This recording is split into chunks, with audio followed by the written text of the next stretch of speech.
Hello and welcome back to the ALC Coaches Podcast. I'm Jason Neiman and here with my lovely co-host, Tim Gustafson. How you doing, Jason? Good to see you. You're looking mighty fine today. Thank you. I am trying a new podcast setting here, new video camera things, trying to make it look a little bit better.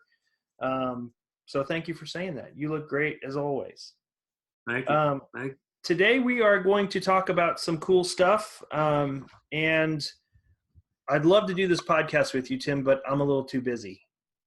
Too busy? Why? What's going on? Well, I just got so much work to do and people that need me, and it never stops. So I may not have time for this.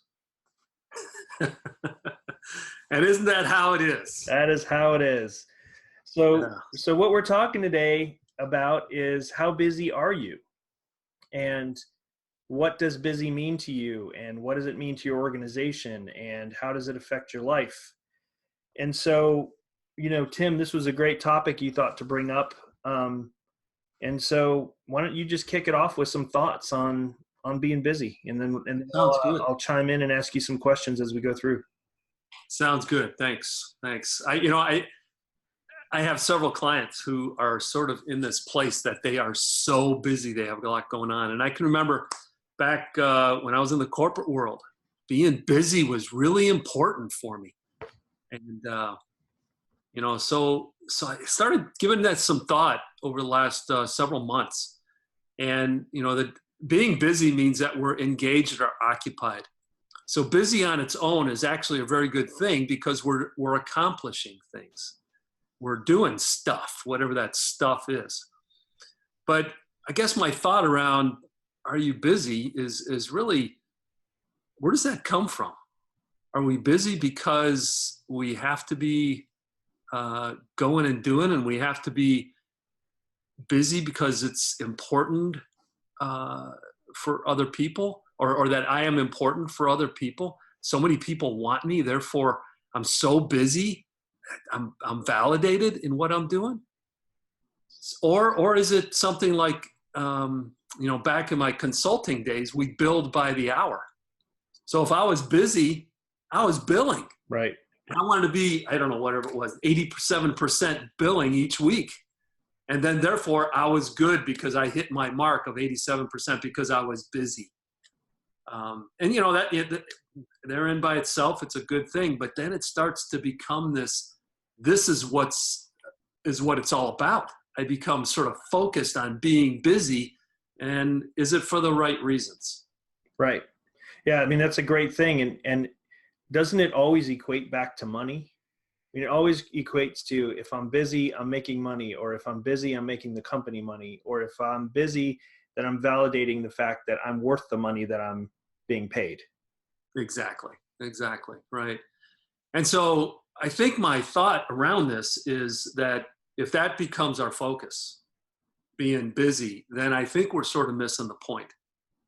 And as a leader, this busy thing, we might totally be missing the point of leadership. And that leadership really needs to be about, am I doing the right thing? Do I have my people doing the right thing? What are the priorities that we have? What are those things that are most important? And is that where we're playing? Are those the things that we're accomplishing and doing versus just being busy? So I think it comes down to the idea of priorities. And so I think there's several questions that we can ask along these lines to sort of help steer us in the direction of, is this busyness aligned with our values? Is this busyness putting us going down the right path? Are we accomplishing the right things? Or are we just filling our time because I have 40 hours in the week, I need to be busy that whole 40 hours. And so I'm just I have 40 hours, so I might as well fill that 40 hours with stuff.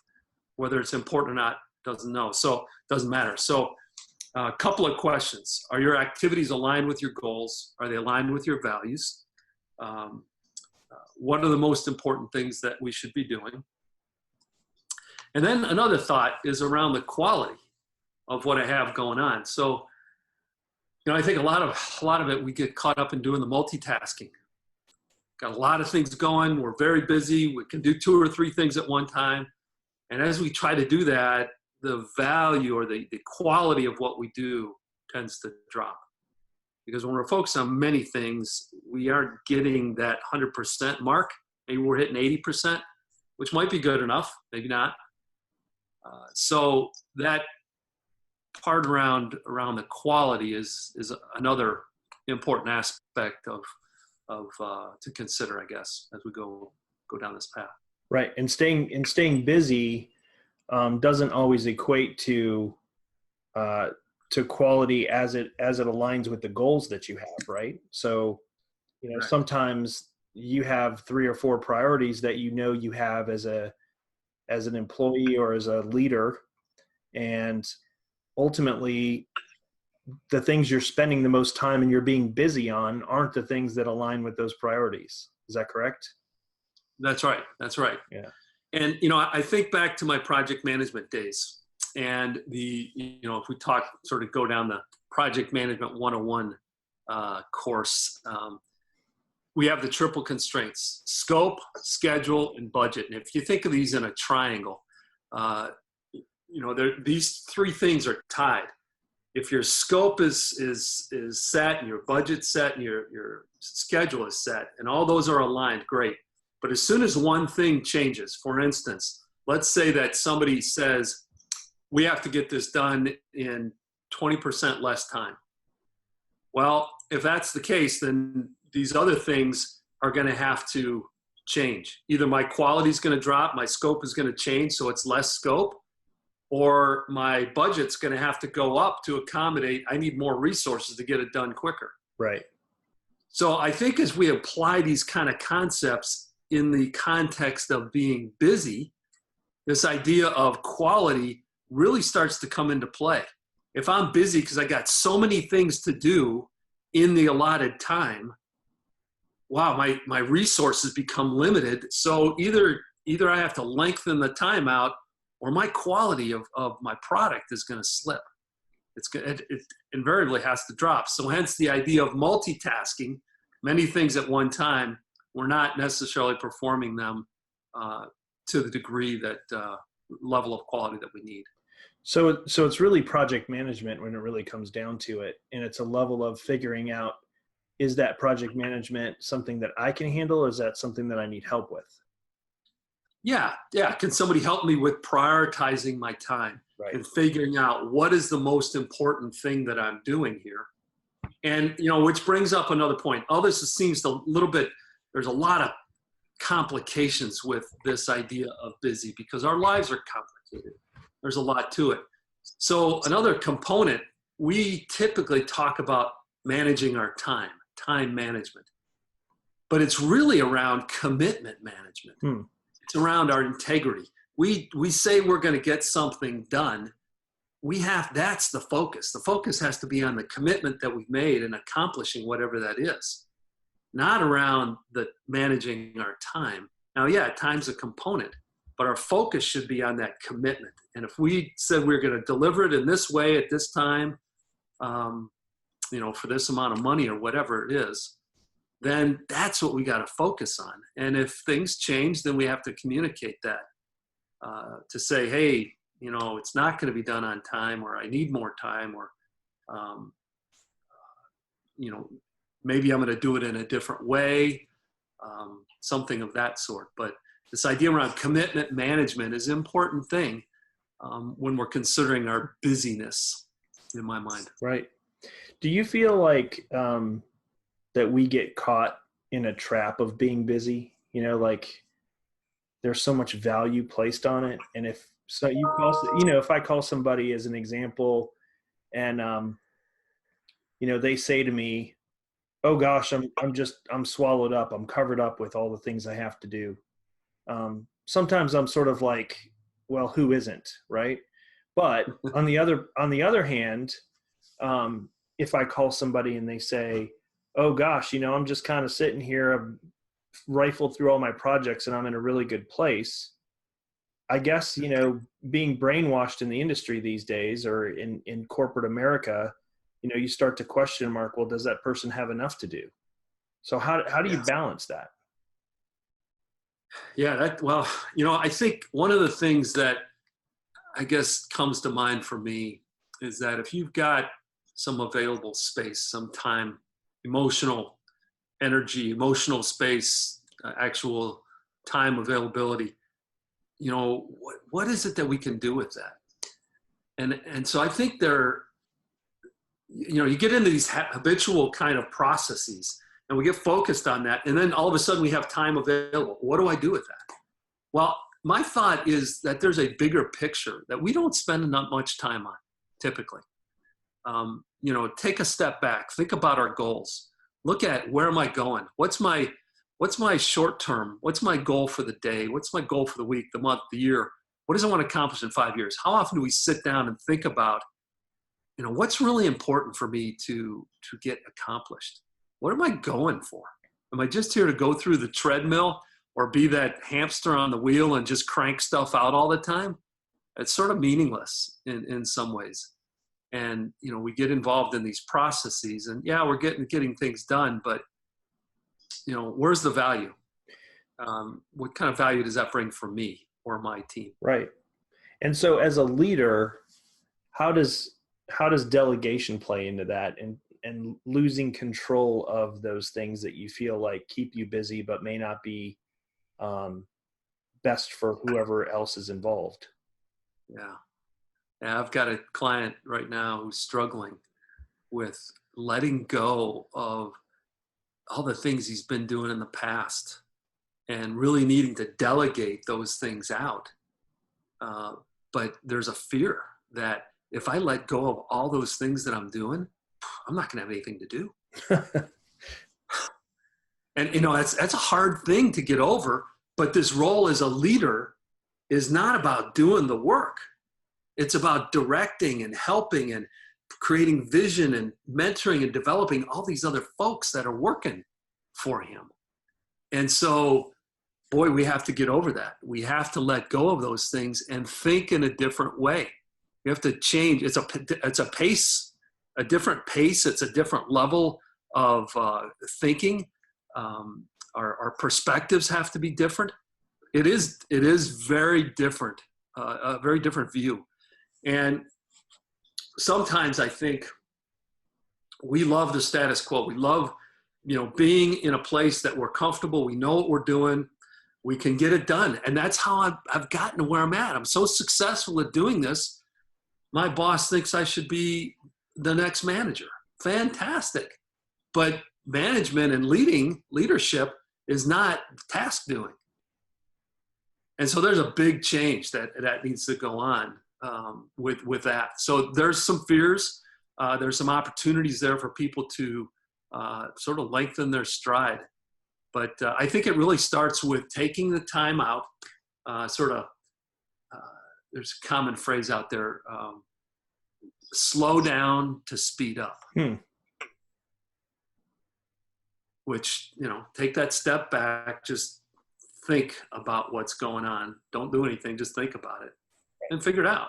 And then you can start speeding up. You delegate, you get more stuff done through other people, and the process follows then as a leader. Right.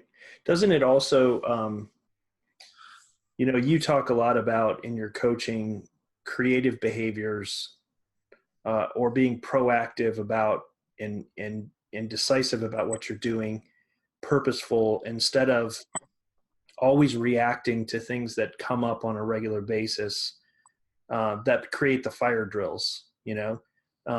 People tend to sometimes like the drama around the fire drill because then they can come in and be a hero because they put the fire out. But there again, is that the proactive / creative ways of approaching your position? Yeah, that's a great point. Right on. The creative aspects of leadership are so important. They're so fruitful. It's the way to go as far as being an effective leader. You nailed it. The points of being purposeful and strategic around what we have going on. with regard to meetings and presentations that I do, I always start out with a purpose and desired outcomes. That's the first discussion we have so that people know where we're going. What is it we have happening? What are we trying to accomplish in this next 30 minutes or hour or 2 hours, whatever it is? And we need to take the time to understand that. So people are on board. They have the vision. Then they can accomplish what they need to accomplish in their world without me, being a micromanager and telling them every little step. That's not what leadership is. Right. So, but if I am a micromanager, then that's all in a reactive space because I want to control it. I have to be the one making sure it's just right. It's perfect. I'm autocratic and I'm making all the decisions and I have to be involved in everything. Those are hard places to be. Yes, we can accomplish things for sure. Right. But the reactive kinds of behavior is not nearly as effective from a leadership perspective, for sure. Yeah. So great point there. You also said, you talked earlier about the slow down to speed up and to be methodical about, making sure that you're doing those. Are there some guidelines around that you can provide that give people the ability to do that instead of just having to trudge your way through it? Are there some things that are standards, like figuring out what's important? I don't know. Where would people start for that? Yeah. So I think, I guess my basic approach when I'm interacting with folks is really to take the time to sit down and understand what's really important for me. What are my values? What are the things that I have to have in order to operate effectively for me? And it might be that I've got to surround myself with people that I can trust. It might be that I have to have an environment that is conducive to, having space for me to think. It might be quiet, a place that's quiet. I need to have people around me that I love, that I can connect with. I mean, all sorts of different values. You could bring in, beliefs, religious beliefs might be important. Honesty, idea around integrity, or a team that is focused on the work. Maybe it has to be super competent people. There's an endless list of things because it's different for everybody, what is important for them. Right. But you need to figure that out. And that's taking the time just to sit down and understand those things is a great place to start. And after you get that, I think then how do I accomplish where I'm at? Do I have the right people in the right place, doing the right things? Are people's roles clear for them?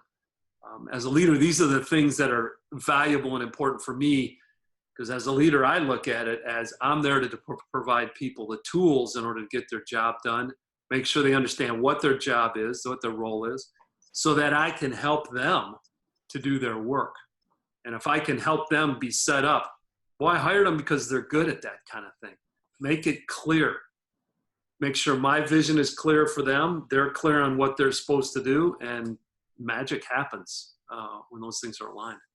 Yeah, and I agree with that. And going back to that too, I hate to keep using the word prioritization or priorities, but priority is so important because you have to figure out the timing of those things, right? Yes. So the timing then becomes the key factors in how you set those goals, where you move forward. That was one of the things that I really took away from one of the coaching sessions you had with me, which was you have to put a timing schedule together to make sure that these things get done. You can't just put a priority list and continue to check things off, because you easily gradually go to the to-do items that are easily checked off your list, or that create the least amount of friction. So, being able to put priority schedules, and as you assign those things either to yourself or to others, assigning, is it this week? Is it today? Is it next month? I mean, you've always said that. And I think that really rings heavily with the idea of how to look at your daily schedule, but then, parameter everything out until you get down to the year level to make sure that those things are getting completed. Right. Yeah. back again to the project manager thing. What is it I'm going to do? What's the timing? So it's scope and the schedule. And then what's the investment that needs to occur? The budget aspect of it, the resources, the time applied, or either my time or somebody else's time applied to it. All those factors have to come into play. So it's a constant. It's like putting a puzzle together in my mind. You have to think about what all those pieces and parts are, and then how do they go together? How is it that they're going to sync up so that, in the end, I've got the right outcome. I've accomplished all the things that I need to in order to build the base and the next level, so forth. But yeah, priorities are pretty critical for sure. That's true. Let's talk a little bit about in working with your clients, your partners. How do you approach putting this from the top down to where if you are a manager or a leader, but you're not at the top, that leadership also gets behind you for things like this, instead of, hey, I noticed your schedule isn't completely full this week. What's going on, type of thing. How do you approach that? Yeah. I think with most anything that you do, everybody's got a boss one way or another. And at the highest level, we need to have, the sponsorship or the buy-in with what's going on. Now, that's not to say you can't accomplish things and, 3 levels up, the person doesn't know what you're doing. I mean, of course they wouldn't. I mean, they don't know the details of everything that's going on. But getting the buy-in from upper management from the next level up or a couple levels up, whatever that happens to be, is really important because that allows for flexibility. And it allows them to also hold you accountable, allows them to support you in the process. And sometimes those things are really important. We can't do this all on our own. We just can't. And when our manager, direct manager, has a different perspective than we do, and we're not communicating, these breakdowns can really cause problems. And we might be totally wasting our time spinning our wheels, doing something that we think is super important, but to the leader above us, they're going a different direction. Oh boy, that misalignment, it wastes a lot of time. Right. And, unproductive. And in today's world, it's just not, we just can't do that. We don't have the luxury to not be focused and aligned together with those around us, either our direct reports or to our manager or even our peers when we've got a non-siloed environment where we're connecting with a lot of people getting things done. So alignment in all directions is really a valuable thing. Once we're aligned, the focus comes and boy, we can just crank stuff out. But that alignment is so hard sometimes. Communicating effectively, it's not a lot of people's strong suit. Right. Well, especially when you're trying to change your own habits and methods, and then trying to communicate why that should happen does not always come out as smoothly as it may need to convince other people around you as well. And they have expectations of you. Right. Because they've seen you operate this way for however long. Right. And now you're changing it. Right. That doesn't compute well. So you gotta help me understand what's going on there. Right. Why should I do it this way? Or why should I connect with you? You're doing it differently than what you always have been. Right. Yeah, all those things are really important to get the support. Again, get the alignment in the multiple different directions that you need to, so that this can be as efficient as it can be. Right. And I know you're not always a big proponent, especially on this podcast, of promoting the idea of hiring a coach, but I think in this particular case, it probably makes a lot of sense to at least have you explain what hiring a coach, especially in that type of environment, will actually do for the entire organization, not just for you as an individual. Yeah. I think so in the multiple different organizations I've worked in, and working from the top down, when the top dog has the vision of coaching and the value that it can bring and works that down into the organization, wow, it's super powerful. Right. And it opens up this idea of trust and that, hey, it is okay to really work on things and to make mistakes and to get myself more and more aligned with what's going on. So, the coach provides feedback. The coach asks the questions that you can't see. You just don't have that perspective. But being a coach on the outside and experienced in all sorts of levels of management and leadership and challenges and problems, coaches can bring these perspectives and ask the question that just sort of rings true. And it's like, oh my gosh, why didn't I think of that? Right. Of course, that is what I should be doing. Or I never thought about looking at it like this. And then they'll explain this whole concept, but it was on the tip of their tongue, but they just hadn't been able to articulate it, or they didn't see how they were being perceived. Right. And then bingo, the coach brings it up, and then, life changes. It becomes a transformational perspective. They change how they're operating, and then they start going and doing and communicating differently with people, more effectively with people. And that's where a coach comes in, and the value of coaching is right there. Yeah. And so agreed. And I think it's a validation too of movement for a company to move in the right direction and to rethink the way they're doing things. I mean, I don't know what number podcast this is, 8 or 9, but we certainly have touched on companies moving forward, thinking a little bit differently, looking at different ways to approach what we're doing. And so I think that just, resonates with this conversation as well. It's all about the movement of changing perspectives and figuring out the way to do that. So yeah, so let me jump in on that. So another thought occurred to me. So this idea of, being in a habit or a way of thinking, and, that's where I've been, that's what made me successful. Sometimes those are the things that are our biggest obstacles for us, in that holds us back, because that is how I've done it and I've been successful. Right. Why should I change that? It doesn't make logical sense to the person that's in the process. But from an outside perspective, hey, what if you let that go? What if you had somebody else do that? Oh, there's a fear there. I can't let go of that. That's what I've been doing. That's what's made me successful. We let that go. We create a whole emotional and time, space, availability. Wow. Then I can start thinking about, all right, I can now start managing at a different level. I can start looking at it up here now, as opposed to just this path. And so the coach then allows that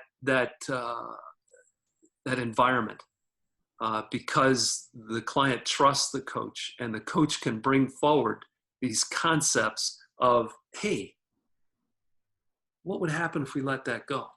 Right. I don't know. Let's talk about it.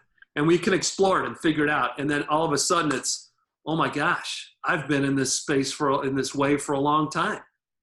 I can let that go. I didn't even realize it. Those are the kinds of things that coaches bring that we as individuals, we just don't see it. We just can't see it because, we sort of locked in on something. Yeah. And I can tell you, even for Good Brand Company, I mean, we're the same way. I think we were pretty good to start with, but boy, once you allowed us to start thinking that way, it certainly changed the perspective and the focus of where we were and how we were approaching our business as a whole, but then also from a granular level, how do we, make sure that all of these things are being taken care of, but by the right people based on their skill sets, and also by the right people based on their availability. So that was very helpful for us as well. Good. Yeah. So let me ask you a question. Sure. If that's okay. So in your company, after we've coached for now a year and a half or so, where is your level of work? Have you raised your level so that you're operating higher than you were before? Are you less in the details and you've got some other folks that are handling some of those things for you? Has the coaching been able to elevate you into more strategy, more purposeful, driven, outward looking, as opposed to down in the weeds? I don't know. I just curious. Yeah. I mean, the answer obviously is absolutely not. I mean, I'm still in the weed. No, I'm just kidding. I'm just kidding. The answer to that is yes. But I had to approach it in a few different ways. We're not a huge team. We're about 7 people, unless we hire contractors if we need to. So what I had to do was work with the team, not in a silo, but with them to figure out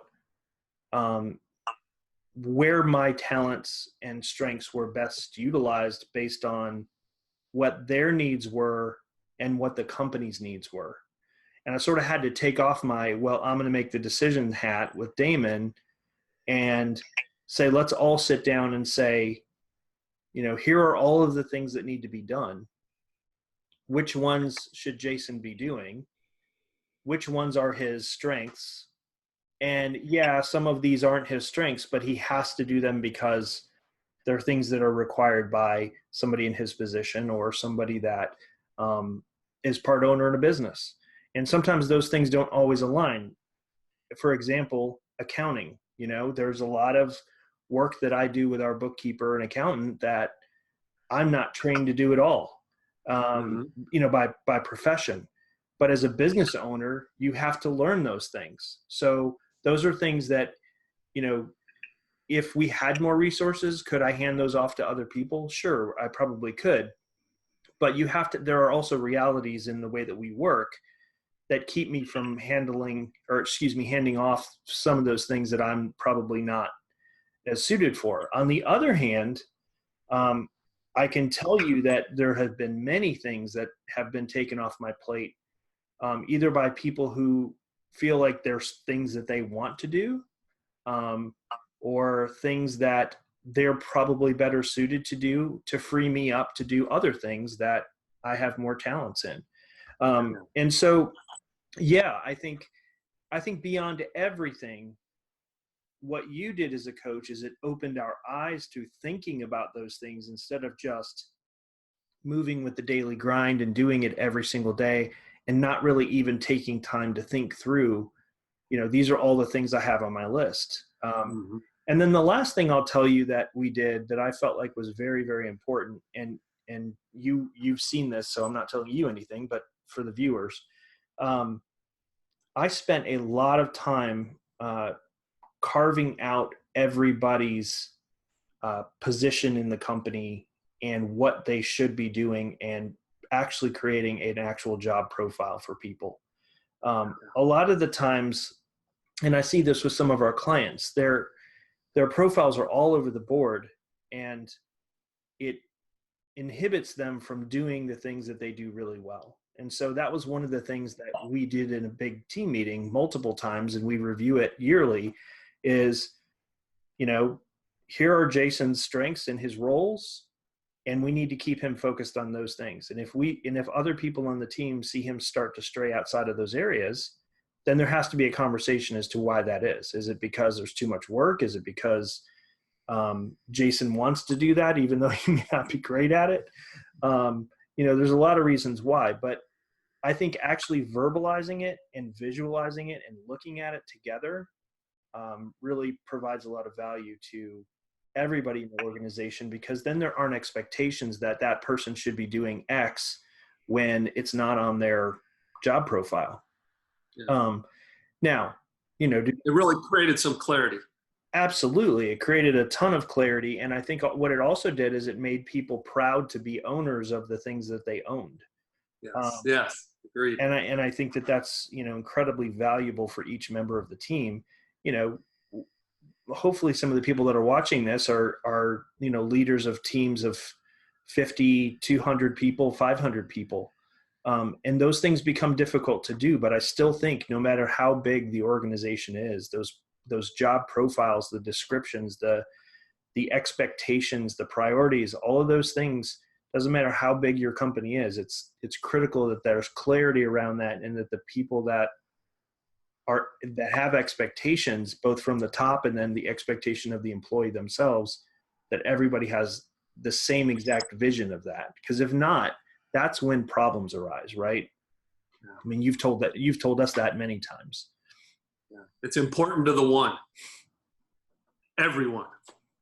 Right, exactly. Everyone has to understand what they're supposed to be doing. That's exactly right.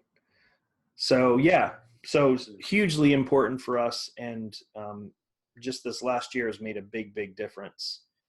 And honestly, I get a lot more out of my job now, because I feel like I own certain parts of what we do as a company. I'm responsible for them. Whether or not I do them, I own them. I own the idea of that these things are important.